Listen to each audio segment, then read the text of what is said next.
Hello and welcome.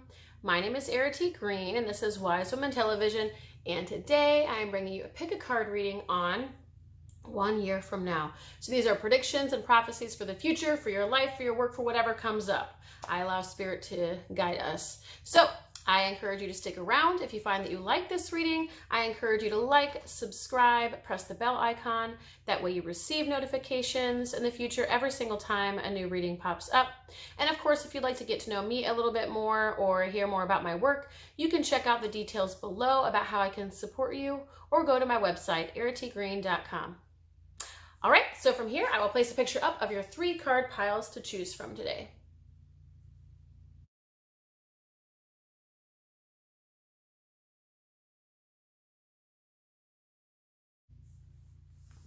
Okay, so now we can get started. My hair is being unreasonable today, so to excuse all of that. Maybe that'll work behind my ear, huh? Okay, so card pile 1 year from now. Okay, so I feel like in some ways in 1 year, you're going to be sort of living it up or living large more than maybe you ever have before. It just feels like things are a little bit more relaxed, things come easier, you're kind of finally receiving or experiencing the fruits of your labor or the harvest. It's like perhaps you labored for a good long while and now you're finally receiving those fruits. It just seems like you've been doing the thing and now you're able to lean back and enjoy, and life feels pretty easy or easygoing. Now, this doesn't always mean that, life changes dramatically at the level of, now I am feeling some abundance, some material abundance, some monetary abundance for at least a small majority of you, if not many, many more. Because as I say many, many more, it's like, yes. So I feel like there's a good chunk of you who will have more material abundance and greater success. And you'll actually have some like tangible sort of rewards or outcomes and results for everything that you've put in, like in terms of the time you've put in, the labor you've put in, so on and so forth.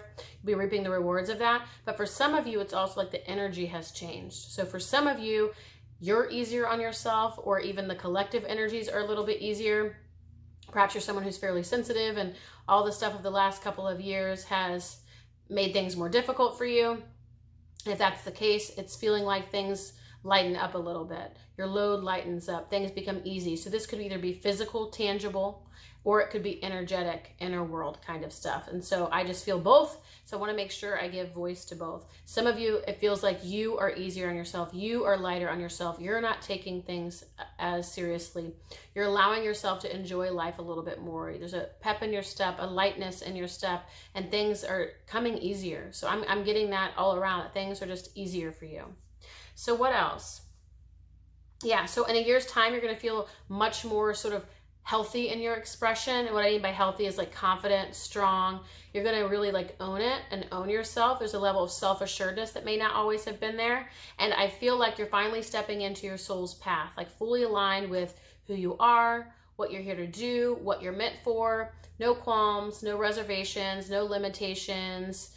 Less insecurity, less uncertainty, less second guessing and doubting yourself. You're really stepping into your true path, your true purpose. You're shining. You're in your self-expression. You're being seen. You want to be seen. You feel good about it. And you're out there doing your thing, basically. So far it's seeming like a shift happens that might bring you, again, like we already said, more success, especially if you are in a field that is tied to your self-expression or your creative expression. There is a level here of being seen and also a level of the soul manifesting in the physical body. And what I mean by that is you're finally letting yourself be seen and let your soul shine, and not letting any of those self-imposed limitations or conditioning hold you back or prevent you from being fully seen. And then I also feel like there was something else too. It's like standing in your full power, really owning yourself. And there was something else as well that I wanted to catch. Now I know, I had to take a minute. Sometimes I do. It's a level maybe even of fame, of some kind of fame, of just being known or well-known or being seen at a bigger level or more amplified level than you are currently. And so, when it comes to fame, whether it's global fame or famous to your local community or famous in the internet, there's no telling, but it just feels like you're allowing yourself to be seen, and such that you're owning yourself to an extent that you could be famous. Like you are allowing that into your field. Whether or not it actually happens is one thing, but it seems like you're available for it. Like whatever, like you're finally able to receive that.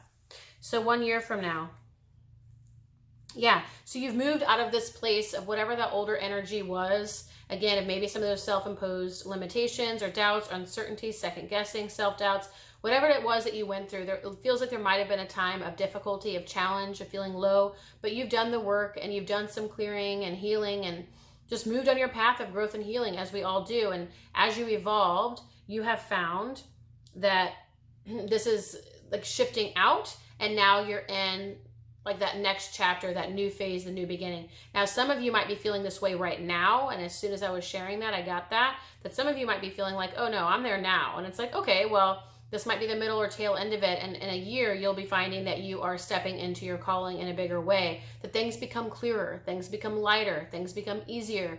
It's almost like you were in a period of challenge and difficulty and resistance. It was a part of the soul's path and the soul's journey, and it had its own share of lessons and things you were meant to learn. But now you've come out of it, and again, you're receiving the fruits of your labor. It's like when you're in a video game and you slay all the demons and dragons, you get to go to the next level. Same thing there. You slay it all, you get to the next level, and it's like you've done your fair share of demon slaying and dragon slaying, and so now you have upgraded and you have up-leveled. So whether you're there now or we're in the past, you're going to find that within a year, in the next year, you will be stepping into your calling in a bigger way than ever before, and really trusting it, owning it. Again, really coming from a place of self-assuredness from the level of the soul, as opposed to aligning more with your human doubts and insecurities and limitations. Yeah. So you've really set yourself free.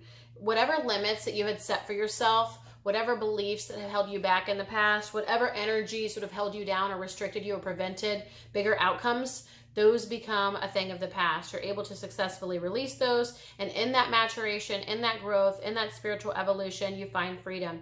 You've liberated yourself. So ultimately, if you guys are aware of the Devil card and the tarot, you find that the people are chained to the devil, but they have the key. Like it's a handcuff that they can undo at any time. And so it's interesting anytime we see that, because we're reminded that it's ultimately up to us, that the devil has no power over us unless we give it its power. We're the one who gives the devil its power. We are the one who decides how much weight our demons carry. Are they level 10 or level 1? It's depending on where we're at. Even down to everyday energies, everyday emotions, everyday events and experiences. They come and they go. They're meant to pass. They aren't meant to stick around. When they stick, that's how we know this is something for us to look at, because it means there's something underneath that has sort of allowed it to stick, right? There's a hook there. It's kind of like Velcro. Everything's going to come and go, but if you're wearing the Velcro, each of these things has Velcro, it will stick to you. But it's ultimately not about what's happening out here. It's about where your Velcro's at, of course, like where your triggers are at. Your trigger points are obviously your opportunities and portals for learning, for healing, for growing. And ultimately, you get to decide whether you carry those on or not, or whether you free them and release yourself from them. So it looks like, in summary, card pile 1, life is going to be a lot lighter, more easygoing. You might have hit big time success or fame in some way. Again, this is going to look different for everybody else.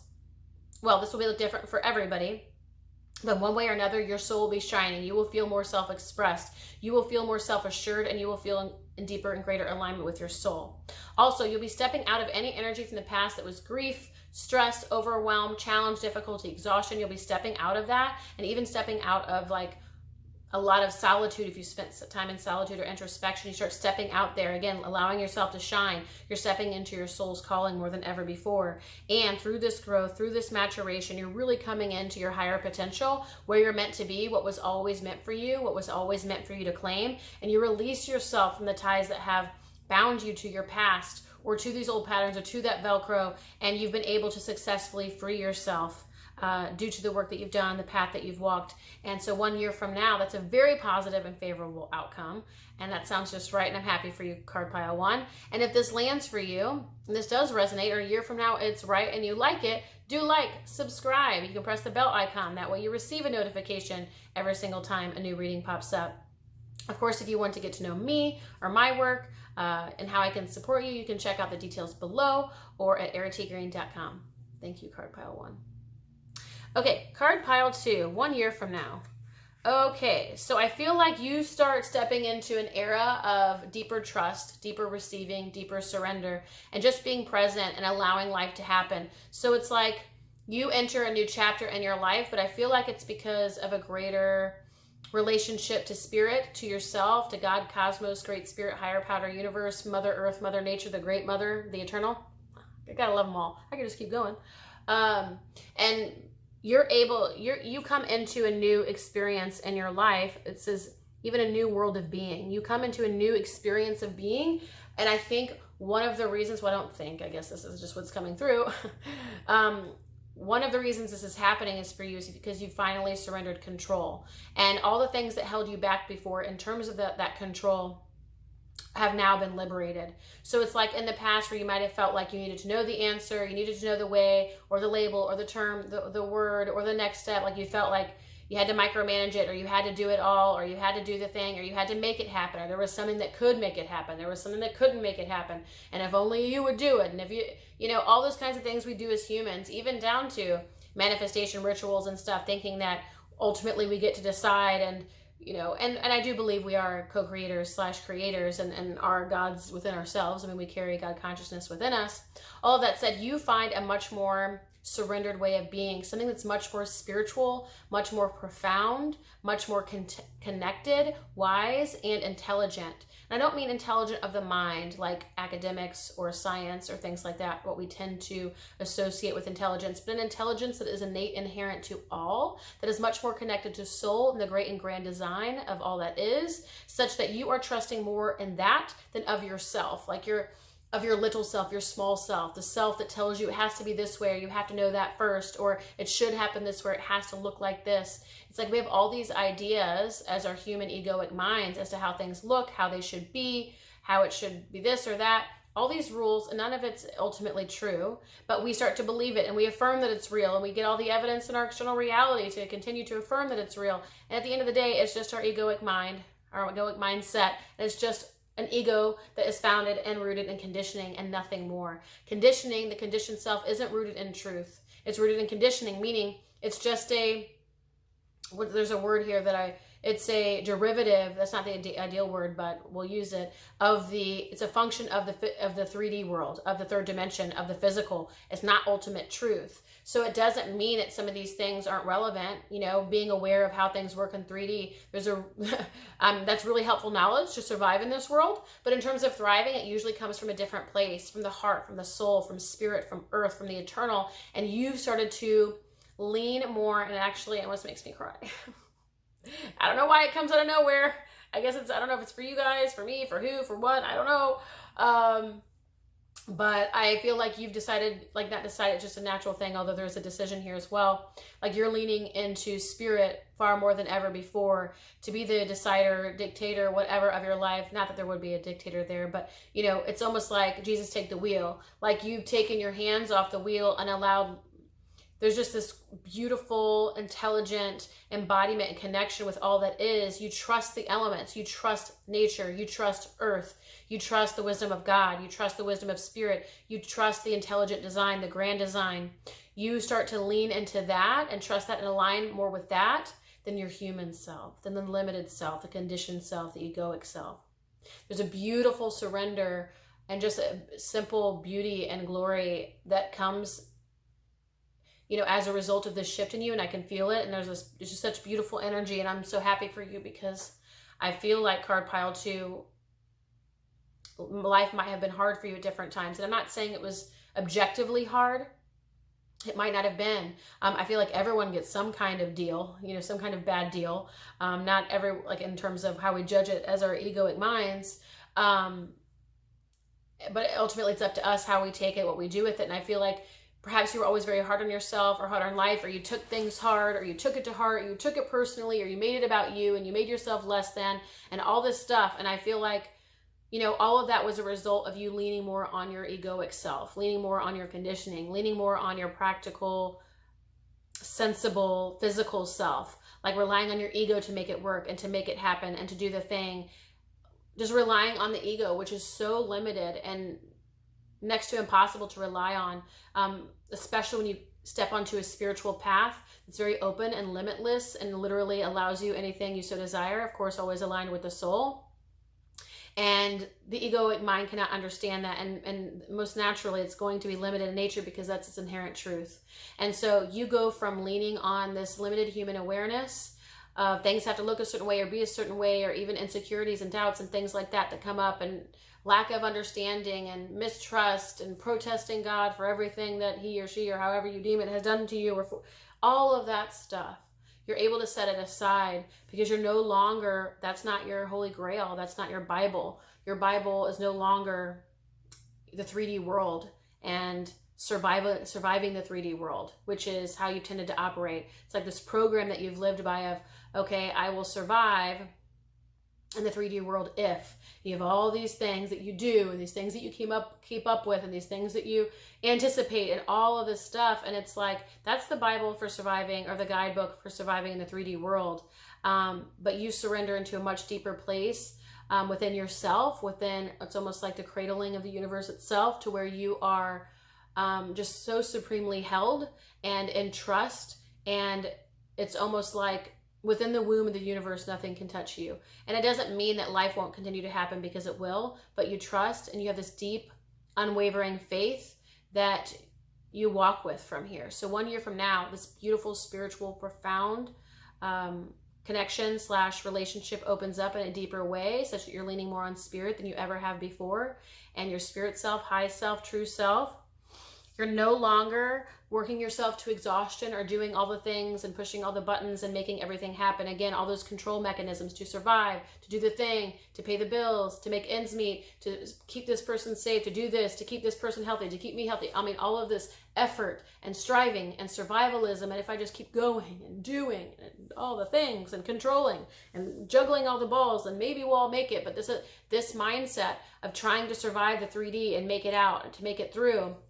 Some of you have families, you do this with your children, and you put the responsibility to ensure their survival and their health and their wellness and their thriving, including your own and whatever. You know, it's like you put all of that on your back, and you've made this your life. You've made living and surviving the 3D your life. But that was never meant to be your life. You were meant to live a life that was far more extraordinary and true to your soul and spirit. Because what you ultimately want, even at a deeper level, you can't be honest with yourself about it, is play. So in a year, you are going to find that you're enjoying life a little bit more, that you're allowing yourself a little bit more. It's almost like you're giving yourself breathing room. You're giving yourself permission. You're letting things go. You're letting things roll off your back. You're letting things be easy. You're not letting it be so hard, and you're trusting that things and challenges and events that come, you're trusting them, you're allowing them to be there, and you're letting them go. They aren't carrying weight in your energy field anymore. They aren't carrying weight in your life anymore. It's not your baggage, and you trust what comes and you let it go. Yeah. So again, this is, there's emotion here because I feel like, again, you've been living, and it's just, sometimes I'm learning things too as I'm reading for you guys, and it's just so powerful and profound when you're living in this surviving the 3D mentality. First of all, you miss the beauty, you miss the glory, you miss the juice, you miss the joy, you miss so much. You miss the miracle of the moment, and you know this, and it pains you. It's very, very painful for you to see this, because you do see it. But all you want to do is survive it. It's like, well, if only I can protect. I want to protect me. I want to protect my loved ones. I want to protect my children. It's like, if only I just protect them, you know, then everything's going to be okay. And if I can just keep myself healthy, and I can keep all of this afloat, and I can pay these bills, or whatever it is, right? All those things that we have to keep track of in the modern world, the modern Western world anyway. And it's like, if only I could, you know, all of that protection is based in that survivalism, is based in that ego identity. So again, living fully 100% in the ego identity, and 1 year from now, you're finding that you're leaning more into spirit, that you're not leaning more into the fear of death and nonstop protection. And I have to save everybody, and all this responsibility is on my back. You have a breakthrough this year. You have a very significant breakthrough. You're on the beginning of it right now. It's going to continue, and there will be sort of a crescendo of sorts, or a climax of some kind that breaks through all of this and shatters all of that. That shatters this survivalist living in 3D. I got to survive. I got to protect. I got to make this happen. That's all based in a fear of loss, a fear of death. Could be your own or other people, but it's you are able to break through that once and for all and begin to lean on spirit. Your life is no longer about protecting and saving and surviving. It becomes about living deeply, living richly, living truly, authentic to who you are, what your soul wants for you. It becomes very deeply spiritual and connected in all of your moments. Yeah, so your life becomes it's much more beautiful. This is almost like you become a devotee of spirit, because it's almost like you've now aligned with that deep trust, faith, and surrender. It's almost like that embodiment of a priestess where you're in full devotion, you're fully connected, you fully trust. If you say so, if you must, if this is what must occur, it's almost like this beautiful devotion that occurs, and this great trust that gives way to such divine love that just pours from you, through you, that you're able to access and feel. And you feel truly held and supported by God, Great Spirit, Cosmos, Universe, Eternal Mother, Higher Power. You feel that. And it's like, you're finally able to access that other mind, access consciousness, access spirit. It's not so much about the human self trying to survive and trying to make it in this world. This might actually, I feel like you come to a place of a really very much that student, like the divine student, where you want to learn from life, you trust life, it becomes your teacher. I feel very much like it becomes like that level of priestesshood where you've fully given yourself over to God. There might even be some kind of ceremony or initiation ritual that you do for yourself, but one way or another, you really step into your own divine priest or priestesshood, such that you are no longer living in the ways of the past and all the ways that limited you and limited your life and limited your joy and limited your fulfillment. You begin to live and lean more into spirit, which is a place of much more limitlessness, but this beautiful experience, like all this energy that I felt of just love and ease and joy. And it's because you're no longer aligned with human, egoic, limited self. You are aligned with spirit itself. So card pile 2, if this resonates, if this lands, I encourage you to subscribe, share your comments below. Do press the bell icon. That way you receive notifications every single time a new reading pops up. And if you want to learn more about me and my work, how I can support you, you can check out those details below or at iritagreen.com. Thank you, card pile 2. Okay, card pile 3, 1 year from now. Okay, 1 year from now, you step up. You begin stepping more into your purpose path, your life's work, your soul mission. This is going to be different for everybody. We might get more details as we move through this. But very clearly, you start to step into your soul's purpose, your soul's calling, your soul's mission. For some of you, I am feeling like it may be a situation where you're sharing a work of yourself or an expression, meaning literally sharing your voice. This could be that you're sharing on social media or developing an online presence, but you're finding a way to share yourself and to share yourself more sort of loudly and proudly. But ultimately, it's going to have to do with stepping into your purpose and calling and mission more so than ever before, because you've now decided to step out of the self-doubt, step out of the limiting beliefs, step out of all the things that you said you couldn't do or couldn't happen, all the ways that we limit ourselves as humans, as egos. You've decided you've just been able to see the light one way or another, where you once could not see, now you can. And you're able to step out of that old way of living and being, which was denying yourself, limiting yourself, restricting yourself, confining yourself, holding yourself back, giving yourself all these reasons why you couldn't or why you can't or why you shouldn't or why it wasn't possible, and on and on and on. It feels like the list is just... But within a year's time, you clear that and you walk beyond it. I feel like right now you're seeing the edges of this and you're aware that it's there as a potential and it feels like a probability for you. If not, you have a very clear opportunity or portal / potential, opportunity to step into. But I'm feeling like for the most part, you guys are on the edge of this, where you've started to see this pattern very, very clearly for yourself, and you're developing that internal willingness / preparation to take that leap, to go ahead and leave all of that behind once and for all, where it will never hold you back again. But you're sort of hemming and hawing, and not in a way that's stagnating, but just like preparing yourself for this awareness, for stepping out, for doing this thing, and recognizing that all of this that has come before this moment, everything that has come before, like, in a year from now, all the things that have happened before it were to help you become invincible to the limitations of the ego and of the human mind. It was to help you gain this sort of not only clarity / lens and vision to see beyond those illusions and the falsehoods of the ego, but it was like able to recognize how, it was all like armor and protection, and it wasn't really real either. You just start seeing everything for what it is, and you're able to once and for all leave that behind. And it's almost like you start to see too how all the little things in your life, your little shadows and the little voices and the little doubts, they all were sort of part and parcel to the same belief system, to the same thing, which was limitation, which was ego, which was holding you back. And so you start to realize that all the commentary in your mind, or the mind chatter, while you might have once taken it seriously or listened to it, you don't anymore, because you just start seeing it all as one and the same. Like, oh, the same old self-defeating commentary I've always listened to, got it, not listening, not feeding that hungry ghost. Oh, that same self-sabotaging behavior I've always engaged in when my mind says that, okay, yeah, not doing that. You just start seeing the common thread, the common root, and you ain't having it. And a year from now, you leave this behind. Yeah, look, you take the leap. No longer holding yourself back, no longer holding back your art, your gifts, your talents, your genius for the world. Where I'll show you this picture. Take a look at where you are now, or maybe where you are in the recent past, or at least past, and then take a look where you're at next year. You see that?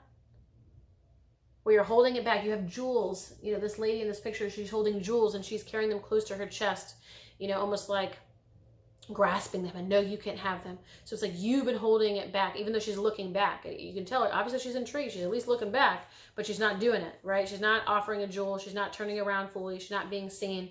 So in a lot of ways, you've been holding back in terms of your expression, your voice, your calling, your purpose, your mission, your duty, whatever that is for you uniquely. You've been holding all of that genius back. You've been holding your gifts back. You've been holding your contributions back, or at least being sort of miserly about it. Maybe you'll give a little here and you'll give a little there, but you wouldn't really allow yourself to fully step into it and shine. You wouldn't allow yourself to fully step into this higher calling. And so in a year from now, you have leapt. Is it the past tense of leap? I don't know. Leaped. Either way, you'll have made that leap. I'll work around that. You'll have made that leap from this energy, from this identity, from this mindset in a year. So that means you'll be taking that leap at some point in the year, right? We saw that you were preparing, that you're thinking about it, you're pondering, you're becoming willing. You will have made the leap in a year's time. Now, this is showing that there is a past life connection. Sometimes I get hits on past lives, sometimes not. I have noticed it's relevant to the reading. So whether or not it is important for the reading is what determines if it comes up or not. And so we'll see. But it feels like perhaps in past lives you were persecuted in some way, or it became more harmful to you to show up in your full gifts and glory than it was beneficial. And so you learn to hide your gifts, to hide your talent, to hide your genius, because if you're seen, something bad will happen. I feel like that's the case for some of you. I'll see if anything else comes through. But there is a past life connection. Now, you don't have to subscribe to past lives. If not, look at your current life and your history and your past and this life, maybe your childhood or your late childhood, where you might be able to look at that and say, okay, I see that pattern. But there's something here about fear of handing over your gifts. Now, some of you, I feel like in a past life or this one, it's been taken from, like you've been taken from. Well, when I turn around and I hold my jewels, my talent, my genius, I'm exploited, or I'm stolen from, or I'm discredited or taken from. Someone takes my gift and they run with it, and now they have my gift and I don't. Kind of reminds me of the movie The Little Mermaid, when Ursula takes her voice, and then for a little while, the human Ursula, who's not the octopus, she's taking human form, is using her voice to magnetize Eric, the love interest in the movie. And then Ariel's like, what? That's my voice. And I'm the real person over here. It was mine all along. So it kind of reminds me of that. What else do we have here as potential past life connections? So we got being persecuted, harmed. It was just of more benefit to you to remain private, to remain secret. There was something about holding back and shutting it off that kept you safe. This could also be something as simple as, and I don't want to say simple because I don't mean it to be like it's not a profound trauma and wouldn't have transformed you for life and obviously many lifetimes. But in some cases, for some of you, it could have been something like something simple or small that became broad and long lasting, meaning you had to remain quiet and silent. Like maybe you were a refugee or something where you were unable to make a peep. You were unable to make a sound, because if you did, it would bring threat or harm to your family. Like people couldn't even know you existed maybe, or people couldn't know you were there, or people couldn't know you were hiding. And so you had to be quiet. And if you made any noise, attention was brought on you that would then lead to potential, death and destruction. So you started to hide yourself and hide your voice and tuck it all away and kind of put it in your back pocket for a rainy day. And the rainy day never came, because here you are in this lifetime doing the same thing, hiding that voice, not wanting to be loud, not wanting to be seen, because again, in some way, like the common thread tends to be, or at least seems to be for this reading, that it was more benefit to you to be quiet and hold back and push down and suppress than it was to stand up and to voice, to be, to express, to actualize, to become. So there is going to be a past life connection. That's not going to be the case for everyone. If you do want more support with this, I would encourage you to, look into a past life regression or psychic or intuitive or shamanic practitioner. I do also offer readings. I don't know if I'm the most past life expert there ever was, but I can give you all the things that I give you here and make it more personal to you. So that would be up to you. But the guidance that you're being given is to really nurture yourself through this, because this habit that you have of holding back and holding yourself down and restricting yourself has to do with a more deeply rooted trauma or event or experience. So if you can nurture yourself through this, nurture that inner child to come out and kind of come out slowly and in steps, not expecting so much all at once and then being angry that you came out at once and then backtracking and not going back out again. It's like really nurturing this part of you like it's the inner child, like it's the child from the past life that couldn't make a peep without bringing harm to the family. I feel like sometimes you couldn't voice yourself even against intruders and or against an abuser, even your own father. And so again, you started to hold back or hold back your voice. So I mean, I'm getting so many different examples, and it's probably because so many of you eventually, even just 5 examples doesn't touch it when there's probably going to be multiple people, if not significantly more, who watch this. So you want to nurture yourself through this. Let this process be organic. Don't force yourself too quickly, because you might backpedal. If you push yourself out there too fast, to that inner child, it's like it's going to be brutalized again. So instead, let this be gentle. Let this be nurturing. Let it be easy. Don't rush or force yourself. Let it be something that's organic. Trust yourself with the process. Take the action as you can. You're developing your willingness and readiness now. It will continue to build, and eventually you're going to take step by step by step, and you're going to move forward and advance from this, because in a year's time, you'll have made that leap. Remember, this does happen for you. Yeah. So again, trusting when the opportunity comes up, but also trusting your own process, trusting your own path, trusting your own rhythm. If it feels right to go out there and share for a time, excellent. If it doesn't, then don't. But really honoring yourself and getting to know those parts of yourself and nurturing that part of yourself that genuinely feels scared or feels like there's the harm that could be done in one way or another, whether taken from or stolen from or whatever. Recognizing there's a part of yourself that believes this or is held back by this, and nurturing that part of you. And slowly and surely you'll find that this child, this inner child, whatever, rejoins you, and you're able to fully move forward. But you do have to allow the time and space for this growth and healing and this process. Soul work isn't something that you can force or push, although humans like to believe it can be. Oftentimes that leads to ungrounded leaps that aren't sustainable, that sort of like, you throw a boomerang out, comes right back. It's just not sustainable, and ultimately they have to come back to the starting point and start again. In the soul's path, there's no A to Z or A to M. It's A, B, C, D. So if you're at A, trying to rush to Z is silly for you. It's not going to work out for you. Instead, just focus on B. Don't focus on the end game. Do that, of course, for the motivation, for the fun, for the excitement, for the thrill of it. The inner child loves that too. But let yourself go to B, and let yourself go to C. And keep this really simple for yourself. Easy, organic, honoring of that inner child, honoring of these deeper experiences. So card pile 3, if that resonates for you, I encourage you to like, subscribe, press the bell icon. That way you receive notifications every single time a video pops up. I do want to let you know that you can find more information about me and my work and how I can support you down below and at my website, eritygreen.com. Thank you, card pile 3.